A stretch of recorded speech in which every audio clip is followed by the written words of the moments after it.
বন দপ্তরের অভিযানে সাফল্য। হাত বদলের আগে হরিণের শিঙের টুকরো এবং পেঙ্গোলিনের আঁশ সহ গ্রেফতার 2 পাচারকারী। বন দপ্তর সূত্রে খবর, গোপন সূত্রের খবরের ভিত্তিতে আসানসোলের কুলটি থানার চলবলপুর এলাকার একটি ম্যারেজ হলে অভিযান চালান বন দপ্তরের আধিকারিকেরা।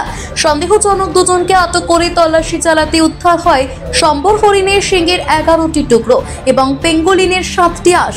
জানা যায়, ধৃত দুজনের নাম সুকুমার বাউরি এবং গণেশ প্রসাদ। তারা দুজনেই ঝাড়খণ্ডের বাসিন্দা।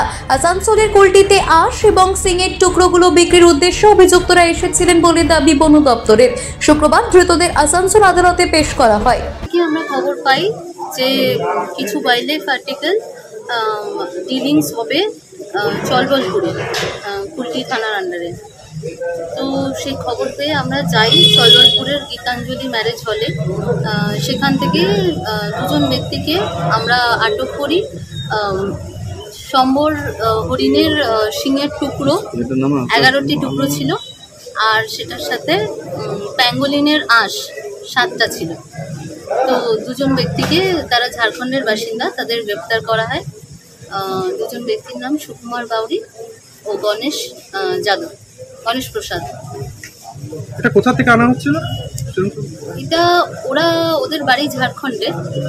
তো সম্ভবত ওরা এখানে কাউকে বিক্রি করতে এনেছিল, সেরকমই আমাদের জেরার পরে ওরা জানায় ওরা বিক্রি করতে।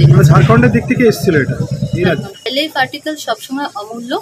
তো ফরেস্টের কাজ হচ্ছে কনজারভেশন করা ওয়াইল্ড অ্যানিমালসদের, ফরেস্টকে। আমরা এটার মূল্য নির্ধারণ কখনোই করি না। আসানসোল থেকে সৌম্য গাঙ্গুলির রিপোর্ট, টিভি নিউজ 10। সুলভে সঠিক চিকিৎসার একমাত্র প্রতিষ্ঠান বিবেকানন্দ হসপিটাল। 24 ঘন্টা emergency service, blood bank, trauma care. আপনাদের সেবায় আমরা তৎপর। গুণমান ও পরিষেবায় দুর্গাপুর বিধাননগরের ডক্টর জাকির হোসেন এভিনিউর বিবেকানন্দ হসপিটাল শিল্পাঞ্চলের মানুষের মন জয় করেছে।